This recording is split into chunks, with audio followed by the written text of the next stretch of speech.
ગુજરાતમાં સ્થાનિક સ્વરાજની ચૂંટણીના જંગની વચ્ચે હવે સૌ કોઈનું ધ્યાન રાજકોટ ઉપર છે। સૌરાષ્ટ્રનું હબ એટલે કે રાજકોટ કે જે આ વખતે આમ આદમી પાર્ટી છે તે પણ ખૂબ જોરશોરથી લડી રહી છે। આ વખતે સૌ કોઈનું જો ધ્યાન કેન્દ્રિત કરવામાં આવી રહ્યું છે તો એ છે વોર્ડ નંબર 4, કારણ કે આ વોર્ડ નંબર 4 રાજકોટનો છે, જે પૂર્વ મેયર જે નૈનાબેન પેઢડિયા છે એમનો છે। આ વખતે એ પોતાનો ગઢ કઈ રીતે સાચવી શકે છે તેમના ઉપર પણ સૌ કોઈની નજર છે, કારણ કે તેમને ટિકિટ નથી આપવામાં આવી, પરંતુ પાછળથી ભારતીય જનતા પાર્ટીને જીતાડવા માટે કઈ રીતે મહેનત કરવામાં આવે છે એ ઉપર અત્યારે સૌ કોઈ વિચારણા વિમર્શ કરી રહ્યા છે। પણ આ બધાની વચ્ચે વોર્ડ નંબર 4 ને બચાવવા માટે પણ હવે ઉદય કાનગડ છે તે મેદાનમાં આવ્યા છે, તો સામે પક્ષે આમ આદમી પાર્ટીના જે રાહુલ ભુવાને ઉતારવામાં આવ્યા છે તેમને જીતાડવા માટે ગોપાલ ઇટાલિયા મેદાનમાં આવ્યા છે। નમસ્કાર, આપ જોઈ રહ્યા છો નિર્ભય ન્યૂઝ અને હું છું આપની સાથે રિદ્ધિ।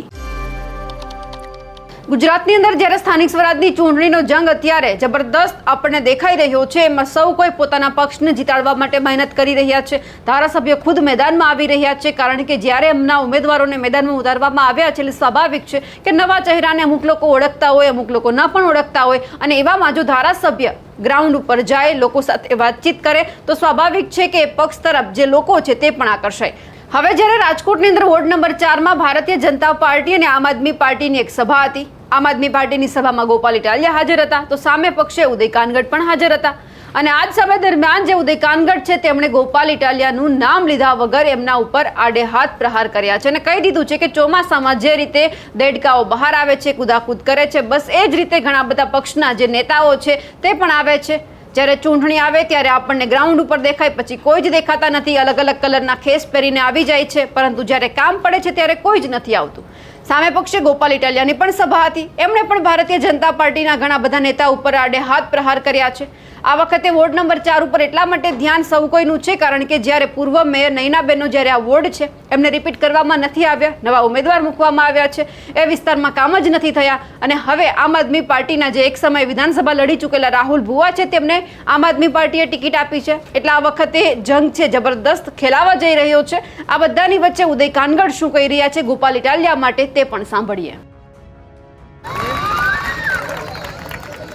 ભારતીય જનતા પાર્ટી એટલે વિકાસની રાજનીતિ। ઘણા લોકો આવે એમ કહેવાય કે વરસાદ આવે એટલે દેડકા હોય ને એ બહાર નીકળે,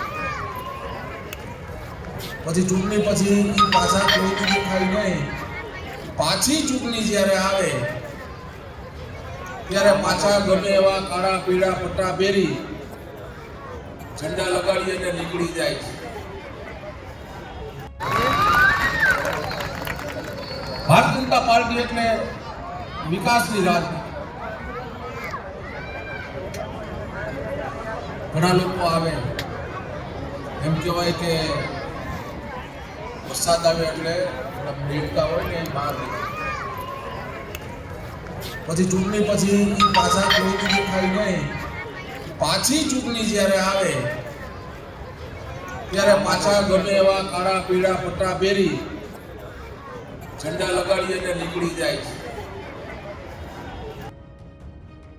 ઉદય કાનગડે ગોપાલ ઇટાલિયા માટે તો કહી દીધું છે, પરંતુ હવે એ જોવાનું છે કે ગોપાલ ઇટાલિયા આમના પછીની કોઈ સભામાં જો રાજકોટની અંદર હોય તો ઉદય કાનગડને જવાબ આપે છે ખરા, કારણ કે આ ચૂંટણી છે, ચૂંટણીનો માહોલ છે, અને બધા જ નેતાઓ એકબીજા ઉપર પ્રહાર કરે છે, જેથી કરીને જે લોકો છે એમના ઉપર આકર્ષાય અને એવું લાગે કે ના આ પક્ષ છે અમારા માટે કામ કરશે। પણ હવે એ જોવાનું છે કે વોર્ડ નંબર 4ની અંદર આ વખતે કોણ આવે છે અને કોણ જે જીતે છે એ કામ કરીને બતાવે છે ખરા। અમારા અહેવાલને લઈને આપનું શું માનવું છે કમેન્ટ કરીને ચોક્કસથી જણાવજો। સાથે જ અમારી નિર્ભય ન્યૂઝ ચેનલને લાઇક, શેર અને સબસ્ક્રાઇબ કરવાનું ભૂલશો નહીં। નમસ્કાર।